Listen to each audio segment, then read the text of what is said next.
It's a Guy Jeans podcast. The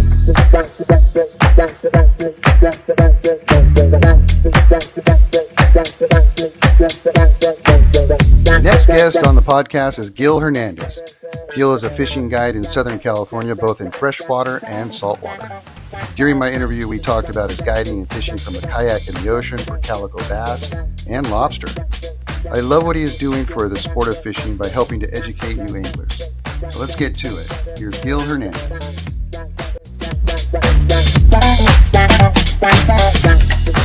Gil, how you doing? Great, man. Thanks for having me on. Thanks for being on my podcast, man. I'm excited to talk to you about all your world. Yes, it's definitely it's an adventure for sure. Awesome. So for those who don't know you, who is Gil Hernandez and what do you do and what's your world like?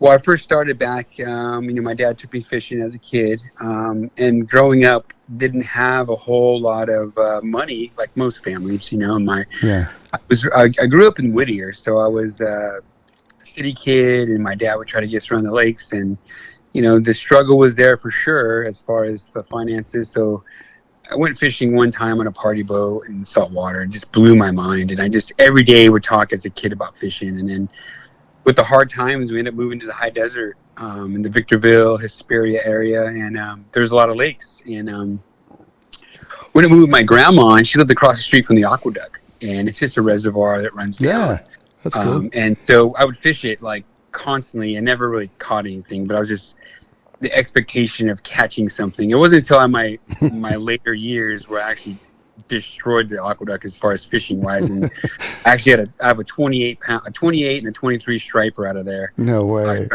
Yeah, out of the aqueduct. Isn't that crazy? That fish is just nuts, man. I mean, it's all the way down there. Oh man, it's just, we had a lake up in our area, Thurwood Lake, and it's just the aqueduct ran into it, and that was one of the lakes that my dad as a kid, he would just drop me off, and I would just walk the lakes, and he'd drop me off in the morning and pick me up in the evening, and it was something that I just enjoyed. And I was telling, I just got back from Mammoth yesterday. I was hanging out with some folks up there, and I was with a product designer from Berkeley. We were working on a new bait, but I was telling these folks that I would actually take a string, and I didn't have any tackle, so I would see the people get their lures stuck up in the tree, so I would just walk around the lake all day with a rope, pulling tree limbs down, cutting hooks and lures out. Oh, no way. And that's kind of how I got around, and how I got lures and plastics. And then I would find magazines, like people would give me magazines for fishing magazines. I would just read about fishing, and that's kind of how I got started. Yeah. Just kind of humble means, right? And then wherever I went, I kind of figured it out. I would just take people's brains, and I would just do that kind of thing. And then I had an opportunity in 2007 to come on along a pro staff, Akuma, and it was basically the deal was, hey, you work behind a booth that shows, and we'll give you credit towards equipment. And I'm like, well, how do I lose, right? It's like, I can't afford the equipment, so if I work these hours, I get this fancy equipment which I've never had before. And that turned into fishing with the kayak team, which saved my money, bought a paddle kayak, fished my first freshwater trout tournament in that kayak, won the tournament with 3 fish. It was a 3-fish tournament. I think I had like 18 pounds. And the day before, where was that at? That was at Irvine Lake, which no longer, Irvine Lake. And it was the first kayak trout tournament. And the day before, I had 22 pounds with 3 fish on a pre-fish, and one of those fish was 9 pounds. And people were making fun of me there, said, hey man, lightning never strikes twice. And I ended up winning the next day. And that turned into a relationship with Hobie kayaks. And I actually got sponsored by Pure Water Sports, which was Dana Point Jet Ski at the time. And they picked me up as a kayak pro. And then from there, I got hooked up with Pure Fishing. It was just like, it just seemed like from that point on, I was just fishing tournaments, kayak tournaments. And then in 2009, I won the Angler of the Year for which was the Plastic Navy Trail. It was like Long Beach, Huntington Harbor, San Diego Bay, different areas for spotted bay bass, calico bass, and sand bass. And I won Angler of the Year in 2009. And that, it's just kind of like a chain of events that I just been blessed to fall upon to. And once I got the Angler of the Year in 2009, it just opened like every door possible. Bass Pro Shop, Ram Trucks. I mean, it just seemed like a dream, that, and then from there, continue to fish tournaments and then people like yourself, like you said to me, they said, "Hey man, you can speak well in front of a camera." And then next thing you know, I'm stuck in front of a camera, and that's been my gig now. It's been fishing tournaments, educating folks on fishing, all things fishing, and not just. I would say my specialty is teaching kids and folks the basics. And being sponsored by Bass Pro, speaking there so much. Yeah. We speak to what's called the credit card fishermen, the guys that come in, they know nothing about fishing. They grab the wrong rod, the wrong reel, the wrong tackle, and they go try to catch rainbow trout in the Sierras. And I'm there to say, hey man, let's talk about the basics of fishing. Let's talk about the equipment. And so that's kind of my journey. And I lobster, I'm with Promar, Ahi USA. I do lobstering out of the kayak. I'm a licensed guide. I'm an interesting guy. I was at ICAST from Florida, and I don't know if you're at ICAST. Yeah, no, I wasn't there, but how was it this year? Oh man, it was great. It was my first year invited. A lot of work. Yeah. I met some of my heroes, man. Mike Iaconelli, Kevin Van Dam, Scott Martin. Jordan Lee. They're all there. And I had meetings with Berkeley and Hobie Polar. All my sponsors I had meetings with. Mm-hmm. Overwhelming presence of just professional people.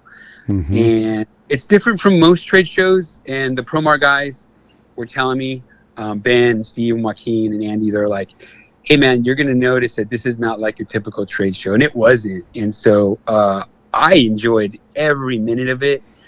I had a different job this year. So I would do my video stuff with the team. We're talking about our new baits and nets and stuff and lobster equipment. And then I would jam out at 3 and I would guide from 3 to 9 on a boat. So it was cool. We had a cool deal going. Instead of taking our clients to dinner, we would take them back to our lake house, feed them there, and then take them fishing. Oh, nice. Yeah, so I took all the folks out fishing. We were frog fishing, and then Florida's crazy, man. The bass boil like bluefin tuna on the lake. It's just the most random thing. What lake was that? It's a private lake. I don't know the name of it. That's even. But it was even a better. private lake, and they were telling me I was fishing the frog. And I wish I knew the lake off my hand, but it was fishing the frog on the lily pads, and then right around 6, we would just park in the middle of the lake, and the shad would come up, and the bass would just boil. They just boil at the bow of the boat. It was just like saltwater fishing. It was just nuts. Oh, that's so fun. ICAST is a blast. Isn't that amazing? I'm going to go back a little ways to the beginning of your story, how your dad would drop you off, and you would end up, going around the lake, and, he took you fishing and all this kind of stuff, and it just blossomed into, what you're doing now. Isn't that cool? Oh man, it's amazing. I think about it often, and I try to do that now with my kids. And, some kids, they capture the vision of that, right? And some of my boys love to fish. Some of them love to shoot ducks. Love to shoot birds, and they love that kind of part of hunting and stuff, or hiking or whatever it may be. But I just feel so blessed that my dad did that, and I just think it's so important that even dads that are listening now to take your kids outdoors, and to show them God's country. We're in the Sierras this for 4 days. I just got home last night, and just showing them you're just out with snow and waterfalls and rainbow trout, and it's and I think the hard part is that the patience of most parents, it's they get so busy and consumed, and it's I always tell folks, when you take your kids fishing, don't even bring a rod, just for sure, right? Because you're never gonna fish. I have 4 boys. Do you really?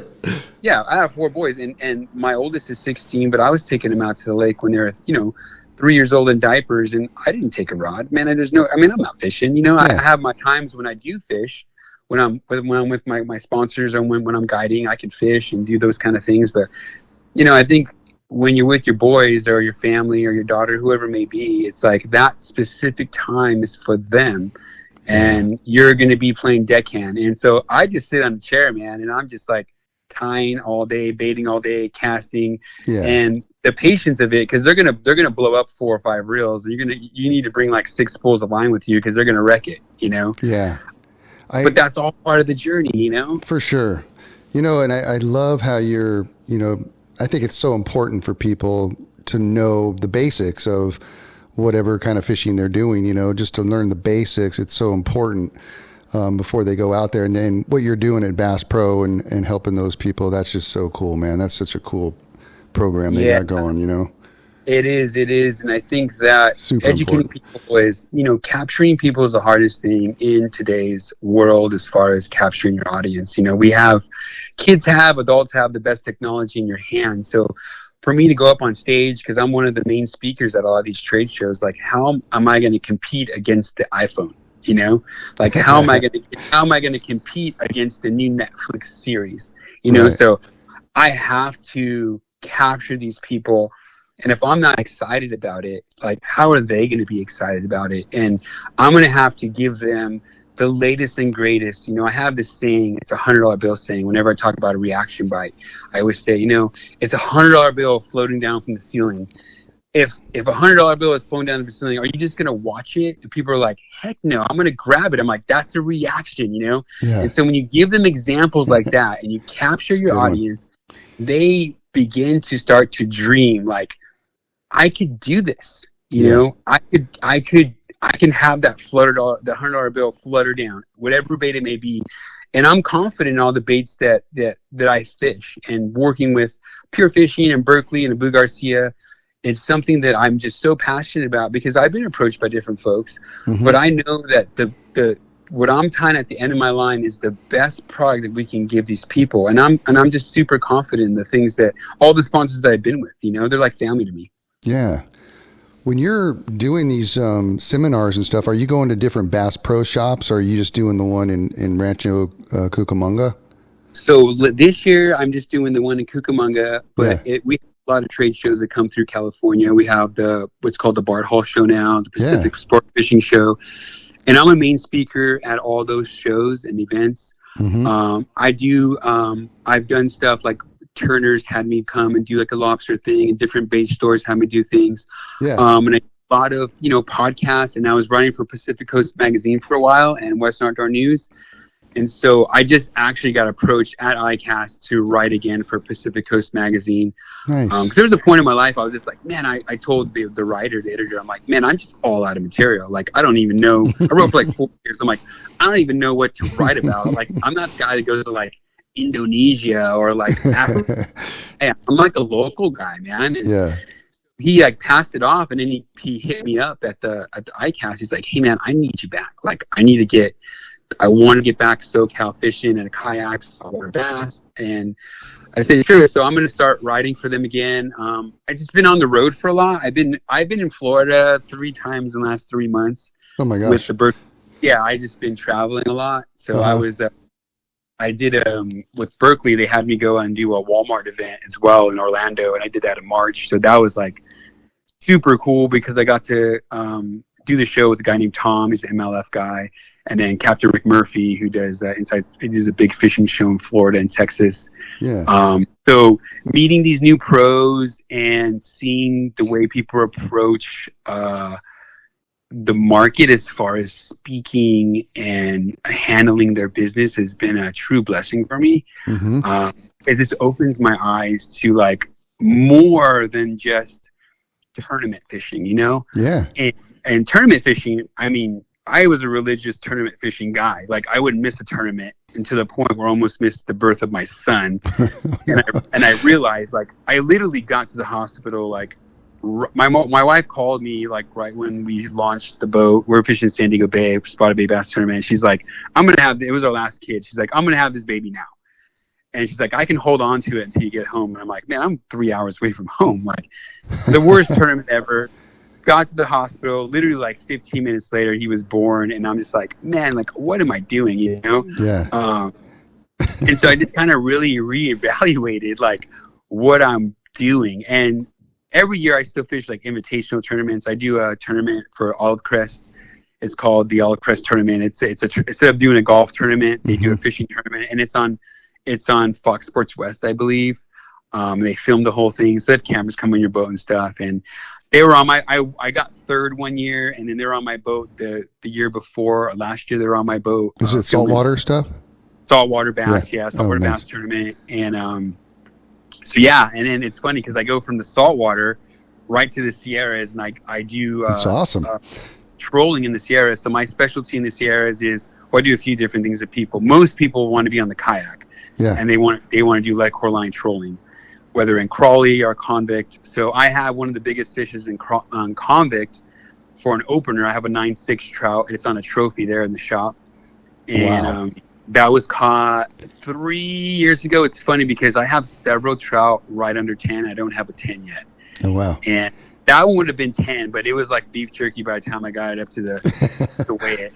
And it was tagged too. It was a tagged trout. And the funny story behind that trout was like, me and my buddies thought it was worth like, you know, I was going to be able to retire on this fish.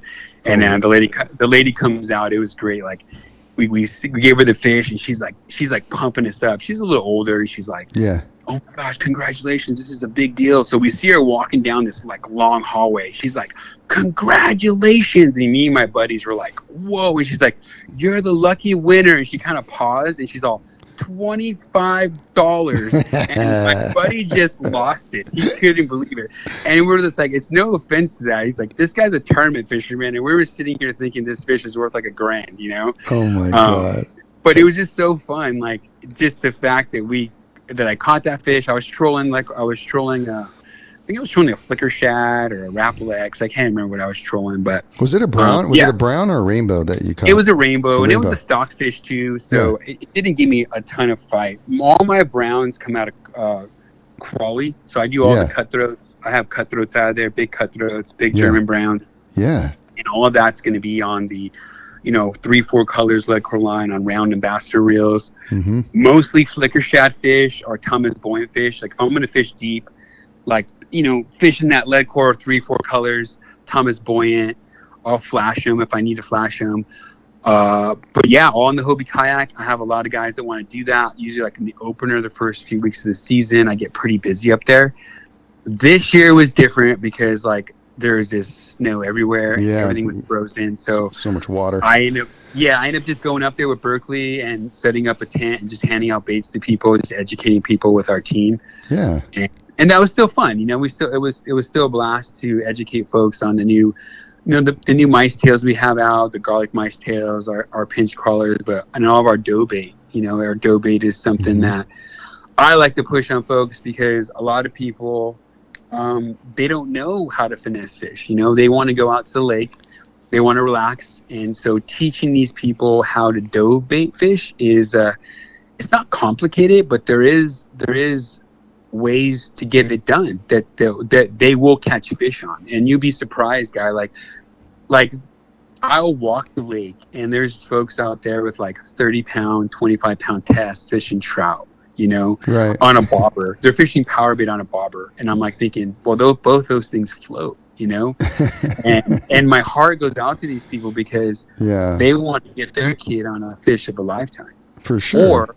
Or it's the other way around. It's like dad leaves the rod and reel in the garage for 2 years with the old line on it, takes it out to the lake. Junior hooks up to a rainbow trout. Halfway in, it breaks because he's not educated on reel and rod maintenance, Yeah. And so my that's where my heart goes out. And when I was fishing with one of my good friends, Daniel Vega, he came out for an event to the Sierras. He's a Berkeley designer. He helps design a lot of the trout baits and stuff. And I was explaining to him, like, it's great to have a bait and to push a bait on the market, but we need to educate these folks on the type of tackle to use and also the type of maintenance they need to do, because what good is a lure if you don't know the rod and reel, right? Mm-hmm. And the rod has to marry the reel, and the reel has to marry the rod. If not, there's going to be a bad marriage somewhere, and there's going to be a breakup, right? it's not a good relationship if you have a saltwater reel and a trout rod. Right. And I try to tell these people in my seminars that the rod and the reel are going to tell you what they're looking for in a relationship, right? The rod's going to have specifics, right? Hey, I'm looking for a 4 to 6 pound line. I'm a medium action rod. And the reel's going to say the same thing, right? The reel's going to say on the side of it, hey, I'm a 4 to 6 pound reel, you know? I can take that kind of line. Well, guess what? That's going to be the perfect marriage for that combo, right? Yeah. Other than having the reel that holds 10 to 15 pound line on a rod that is capable of 4 to 6 pound. You see what I'm saying? Oh, for sure. And so educating those folks, making it interesting, capturing them in those ways, it's what's going to get people fishing more. I mean, the fish pictures are great. You know, if you go to my Instagram, I'm at Gil Rocket, GILROCKIT. If you go to my Instagram, you'll see fish. You know, you'll see big fish, you'll see lobsters. Every fish tells a story, but every story behind that picture, there was gear that it was caught on. You know, and I think a lot of these folks are they just think, oh, I'm going to go out and catch it. I want to catch a big fish, you know, but it's like, it's more than just, hey, what bait were you using? People, that's the number one thing people say when they're fishing. Hey, what was the bait you're using? Well, it's more than the bait. It's the rod and reel. It's the line, you know, it's the drag. It's all the things that put those fish in the boat. It's not just the bait. The bait is just part of the story. The rest of the story is the rod and the reel, right? Yeah, that's so cool, man. I love, you know, that you're educating people and taking that approach. It's super important. So important. So where are you guiding at? You're actually going up to the Sierras and guiding up there, and are you guiding on lakes and streams, or are you just mostly doing lake stuff up there? Well, I'm doing a lot of lake stuff up in the Crawley area, but a lot of my guides also come down to the saltwater. Okay. Where guys, they want to get more familiar with their kayaks and they want to catch bass. So a lot of my audience is saltwater bass. So you want to catch calico bass, sand bass, spotted bay bass. I did a guide, I think it was last year, the year before, I guided. It was really cool. I got to guide Chris Shiflett from the Foo Fighters. Oh, awesome. Yeah, he's just like a cool dude, man. Like saltwater guy, loves bass fishing. I spent more time on the dock with him, just going over, just like what we talked about, gear. Yeah. Than anything. Like, cause he just couldn't believe, like, he just wanted to just go out and catch fish, you know? Yeah. He's like, hey, I see you're a tournament guy. I see you have tournament wins. I see you educate. I want to know. Of course, he wants to know in a setting where it's private, right? Sure. And I get it. He wants to be there at 6 a.m. where nobody's around. And so we spent a lot of time on dock, and we went out and caught fish. You know, I told him how to do different finesse fishing. We're fishing Berkeley curltail grubs on scampy heads, leadmaster scampy heads. And he had a blast. And he's just like, man, I know how to do this now, and I can take it. So a lot of guys, they want to get on a kayak. You know, that's the thing now, is like California, everything's just like super expensive. Like gas expensive, registration's expensive. All these things are expensive, and people want to go fishing at a low cost, but they want to get on the water. So kayak fishing has changed the market, and we knew it was going to happen because if you look on a kayak, there's nowhere to put gas in it. You know, you don't have to put it in a boat. You know, put on a trailer. You know, you can throw it in the back of your truck. Yep. You know, you don't have to, like, after you're done fishing, you don't have to say, hey, we got to wash the boat, right? Yeah. You just spin on plastic. You just throw it on the side of your house, you know, hose it down right. If you want. You know, throw down some wheels, you know. You take all your accessories off and you put them back on. Like, I rig my kayak at home. I put it in the back of my truck, and I take it off the same way it's rigged, and I put it back in my truck the way I'll take it off the lake, you know. And sometimes I just pull it in my backyard and just leave it there for a couple of days. I just don't want to deal with it, you know. And, you know, we have all these things now. We have the fish finders and the bait tanks, and I just got with Torpedo. So Torpedo is like an actual motor. So they came out from, I think, Maryland or something to put the motor on my kayak. Electric? Yeah, an electric motor, man. So this thing is wild, man. So the same guy that installed Mike Iaconelli's Jeff Little started Mike Iaconelli's motor. He installed mine at our shop, and we did a video. It's on my YouTube channel at Gil Rocket again. The installation. Okay. And this kayak goes like 7 miles an hour. And on a kayak, you may think, like, listeners may be thinking, like, oh, 7 miles an hour, that's not a big deal. But in a kayak, you feel like you're going 60 miles an hour. Really?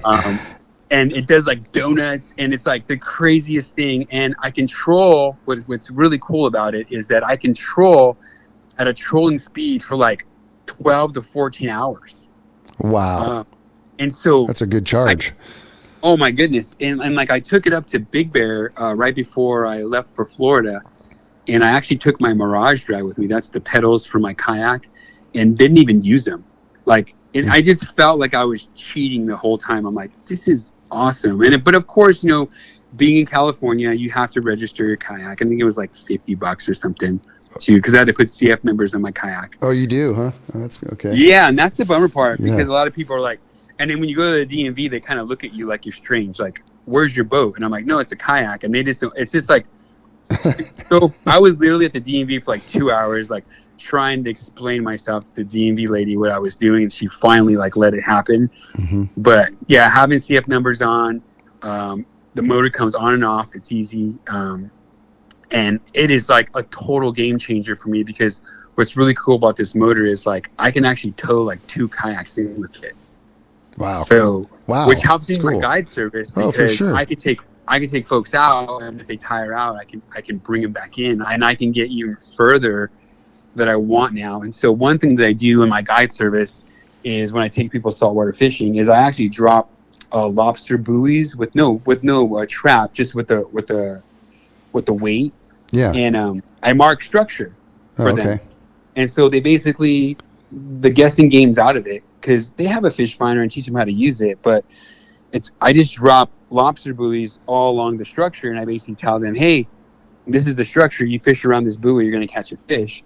So what it allows me to do now is drop more buoys and get back to my client a little bit quicker. Yeah. So that I can hang out with them, because it makes it easier for me, because before I was like sweating, man. I'm just like I bet, working out. pedaling like heck. I'm trying to like drop buoys, get back to the guy. He's hooked up with the bass, and I'm trying to help him out, and he gets tangled, and now it's like this motor, I'm just zipping around. That's awesome. Which is just super cool. And it helps me to spend more time with the person to teach him how to do these certain things. Because I was just out with a guy a few weeks back, and just sharing with him the different ways we fish the different tides, and how I finesse fish the bottom of the ocean. And he didn't understand it, but once I was teaching him how to do it, he was just catching fish left and right. And he goes, oh my gosh, he's like, you just opened a whole new world of like how to fish this place, you know? Yeah. And I leave away with something more than, of course, getting paid. You know, I leave more with like, I got a happy guy who's going to hopefully pass this on to somebody else, you know? Yeah. And where do you guide out of? Like, what's your area that you guide in the saltwater area? So that's a good question. So the shop I fish for, Pure Water Sports in Dana Point, we have our own dock. Okay. So we're on the water in the ship harbor. So I actually store a lot of my kayaks there during the season. And I just make the cool thing about that shop is you can store your kayak there, and you can just make a phone call, and the employees there would take your kayak down and actually put it on the dock for you. Oh, so nice. What this allows people to do is people that have like Camrys or smaller cars that don't have trucks, they can purchase the kayak, purchase a storage spot, and then have the access to all the bathrooms, the showers, and have their kayak down at the dock just with the phone call. Man, that's so cool. Yeah, it's one of the greatest services. And so usually, unless somebody wants to go elsewhere, like, hey, I want to fish Newport or San Diego or the Sierras. But most people are like, if they want to fish saltwater bass, I'm like, oh, let's go to Dana Point. You know, we got the parking, we got the pass, we got the dock, we have everything. We have, you know, all the private stuff there. And not only that, we're probably the number one shop in Southern California. We have all the accessories that anyone needs, as far as like, I'm talking rod holders, life jacket. This is in Dana Point. Dana Point, Dana Point, California. Pure Water Sports. And so it's like, once I take a client out, most of the time they are like, I want to buy a kayak. Well, it's like, we're already at the shop, you know? Perfect. So it's like, we have kayaks on the floor. We have all the accessories. Or say they have their own kayak. And they say, man, Gil, I really like that rod holder you had. Where can I get it? Well, let me just walk you in the shop. It's right here on the wall. Yeah. You know? Perfect. And that's the beauty of having the shop. And Tim Boyer is the shop owner. He was my very first sponsor. He like took a chance with me. Thank God for him. And he's still to this day, he's like family. And his son Chris Boyer, he runs the shop down in Oceanside, so Pure Water Sports in Oceanside. So we have two shops. Oh, okay. The Oceanside store in San Diego, and then our Dana Point location, Pure Water Sports in Dana Point. Wow. So take me through like what it is, what it's like for you to, go fishing for the sand bass and the calico. Like when you go out of Dana Point there, are you like fishing the break wall there, or are you going out and you're paddling out a little ways and finding kelp beds and structure? Is that yeah, I'm fishing structure. Yeah. I'm usually fishing deeper water. So being a lobster fisherman, I kind of have the advantage because wherever the lobster are, you're going to find the bass, So I'm fishing anything from 90 feet of water to 30 feet of water.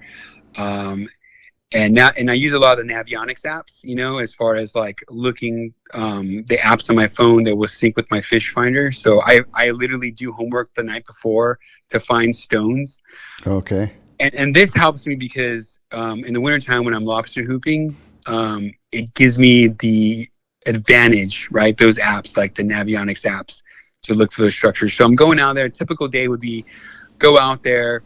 I usually start fishing in the shallower water. For me, shallow water is like 30 feet, which most people are like, that's shallow water to you? So 30 fishing like 1.5 ounce scampi heads, Leadmaster scampi heads on curly tail grubs, Berkeley curly tail grubs. And I like the Berkeley tail grub. I don't fish live bait. Yeah. I can't tell you last time I fished live bait. Everything's going to be on a plastic or a spoon of some sort. But the curly tail grub is like probably the number one bait for me. I mean, any of my YouTube videos, you're going to see a curly tail grub. That curly tail on those things, that just gives it so much action, huh? And it just drops. Oh, yeah. It drops because it's like almost like a jig head, and it drops down straight down. Is that what's going on? Yep, just that curly tail action on it. And then, of course, matching the hatch, whether we have the red crab in or whether we have a mackerel going through or a sardine. I kind of match the hatch with that. And then I start fishing this structure. And basically what I'm doing is I do a lot of dragging bait. So I would cast, drop, and I'm constantly winding. So like I'm constantly keeping my bait moving in the water, but reeling at the same time. I always tell my clients that if you stop winding, you're going to get stuck because there's what it is. It's a sewer pipe, and it's covered with rocks all the way down. We call it the pipe, but then off that pipe there are just random boulders, and so a lot of folks fish the pipe, but I like to go off and fish the random spots, the random rock piles, or holes that I find on the Navionics app. And then I start from 30 feet, and I kind of do that. I just up my lead to almost sometimes 3 ounces, 2.5 ounces, and I fish that 90 feet of water for those sand bass. And it's great fishing, Yeah.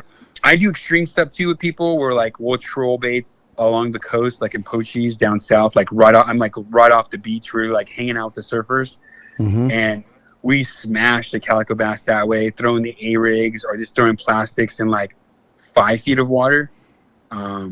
One tournament I was fishing, it had to have been like less than 4 feet of water, and I stuck like a 6.5 pound calico bass. Wow! It was the big fish. It was the big fish for the tournament. That's an old fish too, right? And when they get that, super old. Yeah, super old. I don't know the exact growth ratio on it, but I know it's older than me. Yeah.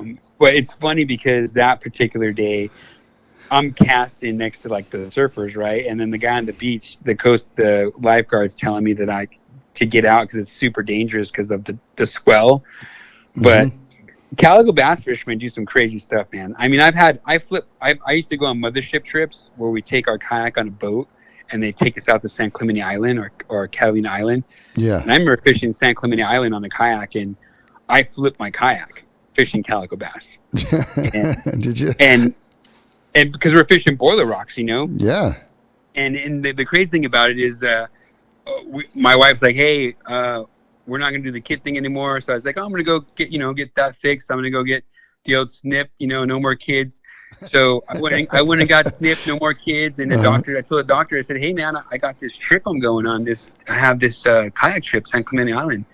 Is it okay if I go? He goes, oh yeah, you can go as long as you don't get wet. Oh boy. I said, I'm never going to get wet. So I remember fishing this boiler rock, and I'm just trying to catch these, and I'm sticking some big bass. because I have bass all the way to big bass in San Martin Island. I mean, I fished all the islands in my kayak for Calico bass. So I'm fishing San Clemente Island, this boiler rock. My buddy Ken's watching me, and he's watching the swell come in. And I say, hey man, the big swell comes in, let me know. So we're watching each other's back. So he says, big swell's coming in. So I wind up, and I'm getting ready to go over the swell, but I left my plastic in the water like a foot and a half. And this bass grabs it and flips me completely over. And I'm just like, oh my, I mean, I at one point looked up underwater and I saw all my rods on leashes, like puppets, dancing. And I pop up and I still have my flip-flops on my feet. I still have my sunglasses on my hat. And I'm fighting this fish in the water. And my buddy's like, are you okay, man? And the swells are still coming over me. And I'm whining on this fish because I think this fish is like this record-breaking fish, And my buddy's like, are you going to hit your life jacket? And I'm like, at this point, I'm like, I'm not going to hit my life jacket because the stinking CO2 is like $10, right? And I'm thinking, well, I think my life at one point, I'm like, I think my life is worth more than $10. So I hit the stinking life jacket. And that thing, I don't know if you've ever hit one of those CO2. I haven't. I've had them on, but I've never used it. Oh man, then you hit that thing. I thought my head was going to pop off. It inflated so fast. It about knocked my teeth out, man. Really? But how funny. My buddy came alongside of me. He said, hand me your rod. He goes, oh my gosh, there's a fish on there. And it was only like 4 pounds. And I was thinking like, oh my gosh, he went through all this pain and suffering. I got to tell my doctor, like, I fell in the water now and I had to go back to the boat. It was this big old dramatic scene. But, yeah, man, just fishing this structure. But I've caught in calico bass in a kayak. I fished Todos Santos, San Martin Island, Catalina Island, San Clemente Island. We went out. The best calico fishing I've done on an island has got to be San Martin Island in Mexico. Really? I mean, it seemed like every fish I was catching there was over 6 pounds. Every calico bass I was catching. Oh man, that must be fun. Hey, it was a blast. So check this out, man. I'm going to ask you this question. So a friend of mine goes kayak fishing all the time, but he's up in the Morro Bay area.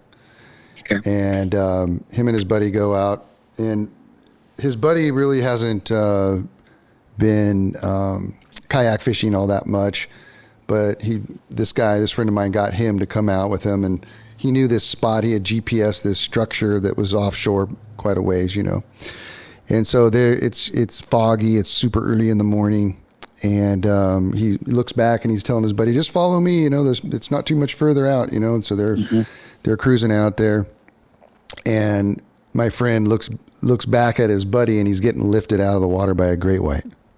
Oh no. Yeah.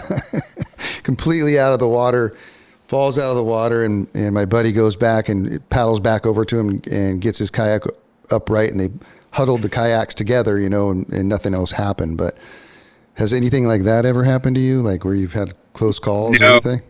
I have been out and I've told, because that's like the number one question that people, hey, do you see sure. Do you see a shark? Like, do you see sharks out there? And I'm like, attacks, man, like I haven't, but I've been out before fishing. Yeah. Like, because I'm so focused on my fish finder, and then something bumps my boat. Boom. Yeah. And it's happened like once or twice, and I never think anything of it. But I always think to myself, like, wonder what that was. If I see sea lions around me, I'm okay. Yeah. Right. But there are times when there are no sea lions around, Yeah. And I'm always like, well, I'm out here by myself. Like, I have my radio, but what if I get tipped over? Like, what happens, Yeah. So there's always that. Sure. I mean, I guess doing extreme things. I remember being Guy fishing Jeans San Clemente Island podcast. one time, and I was fishing right in the kelp, and it was a little calm, and I saw a sea lion, and it was pretty much bit in half. And I was just like, that's just not good. Like, I'm thinking to myself, and you just the hair kind of stands on your arms. You're like looking around like, okay, and I think that a lot of times that's what keeps people out of the open ocean. Yeah. And they like to be in the bay. Yeah. But I mean, we get struck by lightning, right? Like, there's a lot of things that can happen, and I would hate to be eaten by a shark. I mean, who would? I mean, I think I'm too bony and gamey, anyways. I don't keep. Right. But we did have a few seasons ago, where we had a lot of great whites in, like along the beaches, and a lot of them were smaller, and they're feeding on, crayfish and that stuff that feeds off the bottom. And then they're kind of leaving you alone. But I saw a big one once, and I was like, okay, it's time to go in. And I guess for me now, that's where the motor comes in, right? Yeah, so absolutely. I'm out of here. I'm zipping back in, man, 7 miles an hour. But I'm always being alert, Sure. People told me one time in my videos, they're like, hey, man, I watch your videos on YouTube, and you're always looking around. And I'm like, yeah, man, I'm looking around all the time, because I don't know if a boat's going to hit me. Yeah. I don't know if a shark. I got to be alert, I'm a tiny little boat in a big ocean, Yeah. But yeah, there's always, you think of anything that we do, right? Like if you go to the Sierras or, if you fish a stream and there's a monsoon that hits, you could be swept away, and there's all kinds of things. I tell these to folks as far as kayak fishing, but nothing too crazy. I did one time catch a baby sea lion. Oh my God, really? It was like the tiniest thing, and what scared the heck, because that was a good fight, I bet. It was a great fight. But the problem was this baby was just squealing the whole time. Yeah. And I'm like, okay, mama's close by. Yeah. Like mama's probably weighing 500 pounds. Yep. Just gonna annihilate me. And to be honest with you, I'm more afraid of our California sea lion seals than anything, because they're pretty vicious too, But sure. I got that little guy on hook, no problem. But I was like, my head was on a swivel for sure, because I'm thinking, okay, mama's around somewhere, and she's gonna it's gonna be the mama bear moment, right? Oh my gosh, that's crazy. So what about lobster? Are you doing that commercially or just kind of for fun, or how does that work? I do it. I guide on it as well. Okay. So I'm like the spokesman video guy for Poromar Ahi USA. So they actually took me out this year to ICAST. So I do a lot of the how-to tutorials. We have a lot of views actually on our Lobster 101 video on YouTube. Okay. And I host all those. And so I teach folks how to, and this last year we did a kayak video, how to lobster in a kayak, the basics of cool. from rigging, from basically leaving the dock to rigging to even that night, we invited 15 kayakers out to hoop and just got some great footage of lobster footage. At night? So at night, yeah. They're nocturnal, so we usually typically start our day.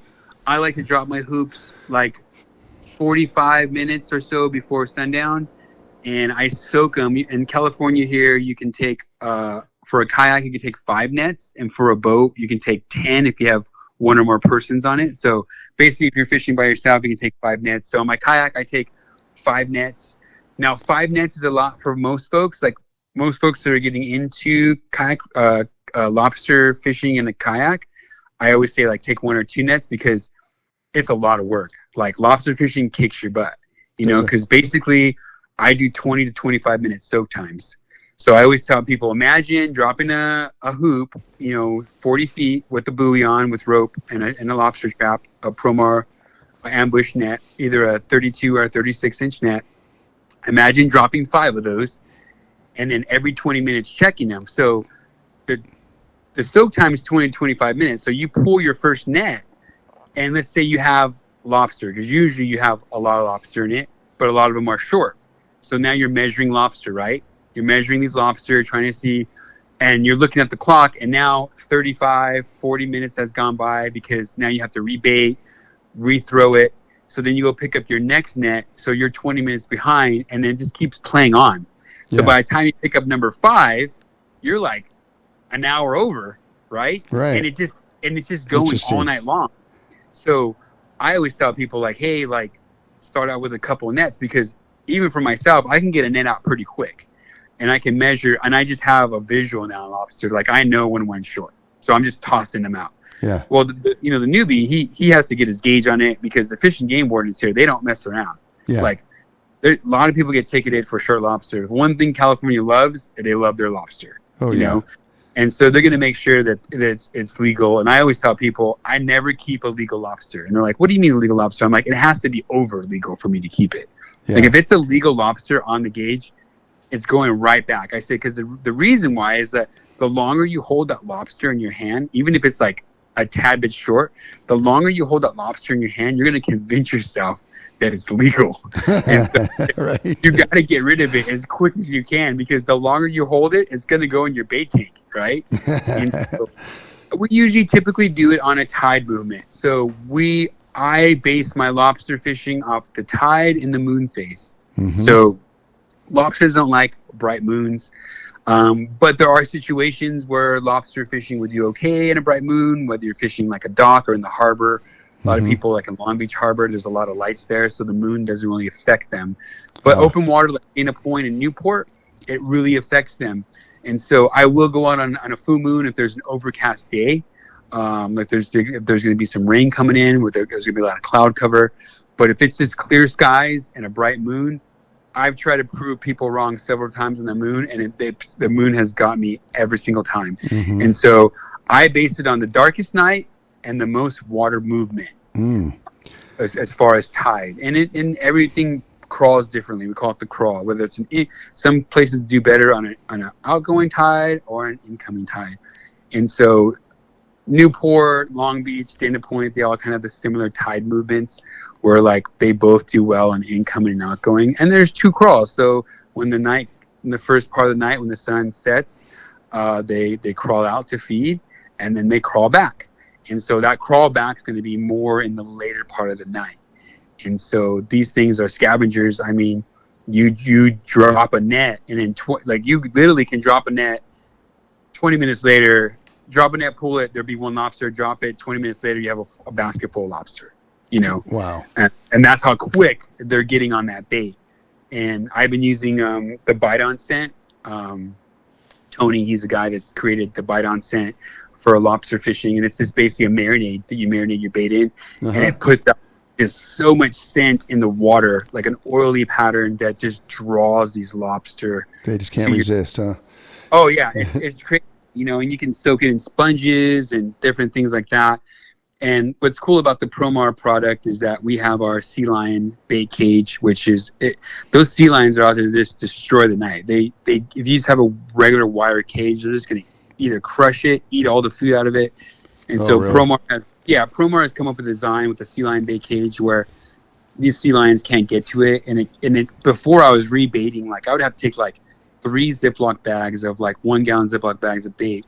And now I'm like hardly ever rebaiting, because between just my old bait and then just putting like some bite-on scent in the cage there, the seal bait cage, it's enough to get me through the night. And so educating these folks too, I do a lot of education. I do a lot of lobster seminars. When hooping season comes around, I go on tour and it's like I'm gone like every other weekend speaking for Promar about lobster and doing educational videos of our new product, and just to get people lobster fishing as well, because it's a great night. I mean, you go out there, drop a couple hoop nets, and you can even fish at night, and there's nothing like harvesting your own lobster, right? And you see these lobster tails in the grocery store, and they're like so tiny. And I'm like thinking, man, that's not a legal lobster. But of course they're farmed, Yeah. But you catch a legal California spiny lobster, it's a big lobster tail. Yeah. Delicious. Yes, for sure. For sure delicious. So you doing that in a boat, I'm assuming. You're in your kayak doing that? Yes. At night? At night, yeah, with the headlamp on. Stud. With the headlamp on. And fighting sea lions, and oh my God, I can tell you stories, man, of I bet eels. The eels love the bait in a lobster cage, a lobster trap. And so I always tell these guys I go with, I'm like, listen, man. And in my seminars and my videos too, like, before you pull in a kayak, before you pull the net, because you have to pull the net on your lap, right? To go through the catch of the day. And these folks I take out, they're so excited. They feel the thumping of the lobster thumping around there, and they just pull it up and they drop it on their lap. And I've had eels in the net bite guys right between the legs. Oh my God. I've had sculpin sting people right between the legs. And if you don't know what a sculpin is out there in radio land, it's basically a poisonous fish with poisonous spines, like 10 times worse than a bee sting. And they just screaming. Ah! There's nothing really you can do, because the closer you fish to that break wall, because that's where lobsters are. They're in the break wall, but you got to know the boundaries, because the closer you get to that break wall, you're more susceptible to get that eel, right? And I mean, I'm telling you, man, I've had some eels in there that just scared the life out of me. Like, they're so... Are they big? How big are they? Oh, the biggest one, I mean, I had one curled up. It had to been like 3.5 feet. Wow. Big old head on it, like hissing at me, just hated me. And I'm just, bro, I didn't want to catch you. Like, you think I really want to catch you? Like, and so what you do is like, and it's, the funny thing is like, usually there's a big lobster mixed in with that eel. And I'm like, I'm never even going to grab that lobster. So you just send him back down. You work the net back and forth until that eel swims out, you know? Yeah. Oh, but you're catching octopus. I mean, at night you catch the craziest things, man. You catch octopus, you catch, sculpin, and you got this octopus like crawling around your kayak, stuck to your leg, Yeah. And that's always fun, trying to get an octopus off you, Yeah, I bet. And the octopus get pretty big too? Oh yeah, there's some big ones, man. Yeah. And I mean, but I don't want to have anything to do with those things, man. It's like, I'm going to go lobster hooping, and catch lobster, but at night you catch all the creepy crawlers too, man. But as far as, when I'm in a boat, it's funner because I can walk around the boat, and when you get an eel, it's kind of exciting. And then when you're in a kayak, you're like, oh man, yeah. And then when it's one thing to have a sea lion chase you and mess with your nets in a boat, and it's another thing to have a sea lion mess with you when you're in a kayak, Oh my God. Yeah. I tell people all the time, I'm like, you hear it's completely dark around you, and you hear these random splashes, and then you turn your headlamp around you, and you just see these glowing eyes, and the glowing eyes just disappear underwater, and then you realize that he's coming after you, Yeah. And he usually pops up right next to you because he knows you have bait in your boat, in your kayak. Yeah. He knows you have bait in your kayak, and they put their big old flippers on your kayak, and they try to hunch over to grab your bait. Wow. So, it's just a wild scene. He just, smack them over. They have the paddle. Hope I don't hurt anyone's feelings by saying that, but give them a good little whack, and then they kind of leave you alone for the night. But they kind of follow you around, and you just kind of hope that they go pick on somebody else. What a trip, man! That's so cool. Yeah, but it's great, man. And I think that's another benefit of the kayak is like getting out there, the ease of it, right? You can launch it from any shoreline, any beach, any dock. You can put 5 nets on it, no problem. You can lobster out of it. You can troll for trout. You can dough bait out of it. The things you can do with the kayak is it's unbelievable. So do you have any seminars coming up soon or anything that people can go and see you? Yeah, I'm actually going to be this Saturday. I'll be at Bass Pro Shop at 2:00 doing a introduction to kayak fishing. So that's the 5th, right? Yes. Okay. Yes. Okay. And then what about after that? After that, I'm trying to think right now what I have. I have my wife as my secretary. Yeah, so, I've been communicating with her. Yep, absolutely. Yeah, she books me out, and so because I used to book my own stuff, and then I was double booking myself. I would see this random people. I'm like, yeah, let's do that, and she's like, you just double booked yourself. So as this last year, I've been super blessed. I've been really busy, which has been good. Yeah, that's. And I've been pulled every which way with either with Pure Fishing or Promar, or any of the sponsors. I've been traveling a lot. Like I said, getting on a plane, traveling, doing a lot of stuff outside of California. But all my stuff will be on my website. Okay, cool. Who are all your sponsors, if you want to give them a shout out? Oh man, so yeah, let's start from the top, and I hope I don't miss anybody. But Pure Fishing, of course, Berkeley, Abu Garcia, Aaron is one of my main guys there here in Southern California, and he was the guy actually who hooked me up with this. Yeah. I know Aaron's awesome. He's a good dude, man. So Berkeley, Abu Garcia, Spiderwire, Plano, and then I'm with Hobie Polarized, Ram Trucks, Lead Masters, Lead. I'm also with Hobie Kayaks, Bass Pro Shop, Promar, Ahi USA, and I do stuff with AFCO.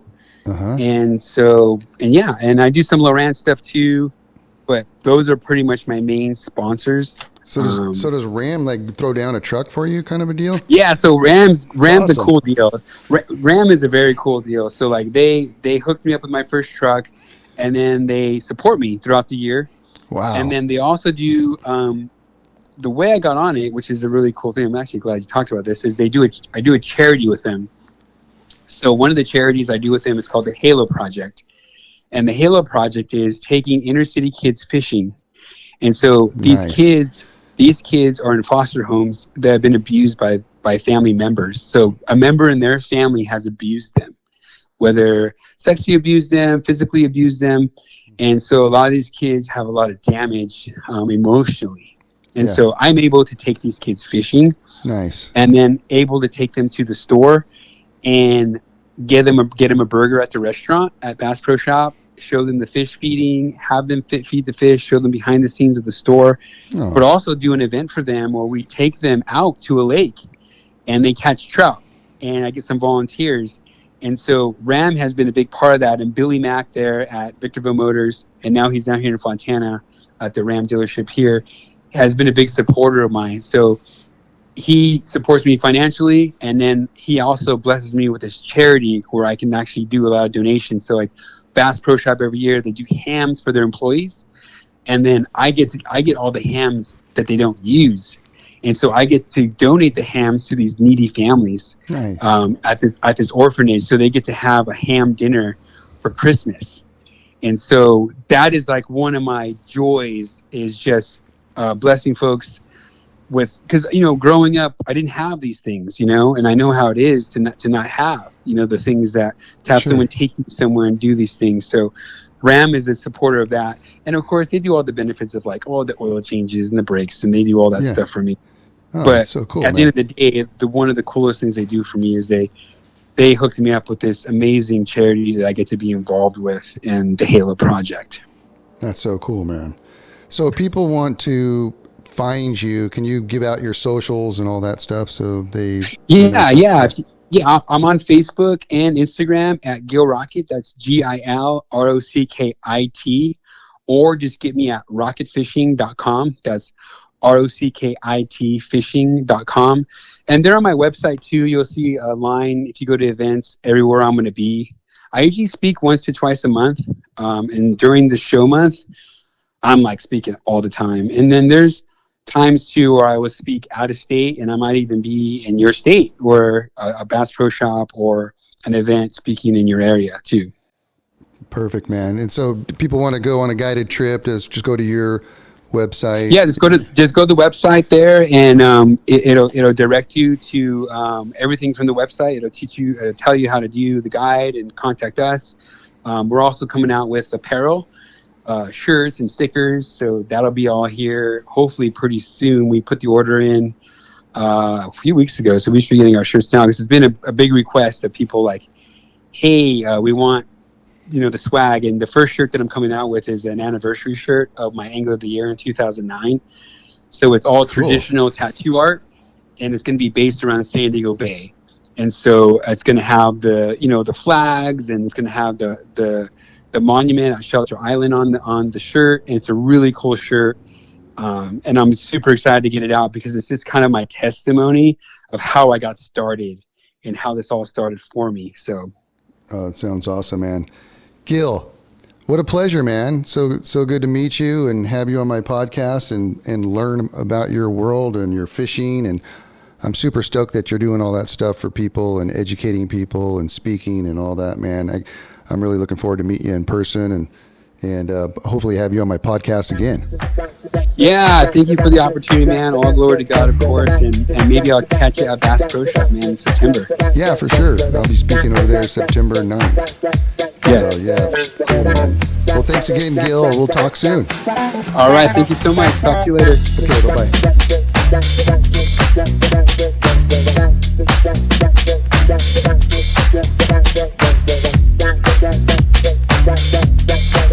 It's a Guy Jeans podcast.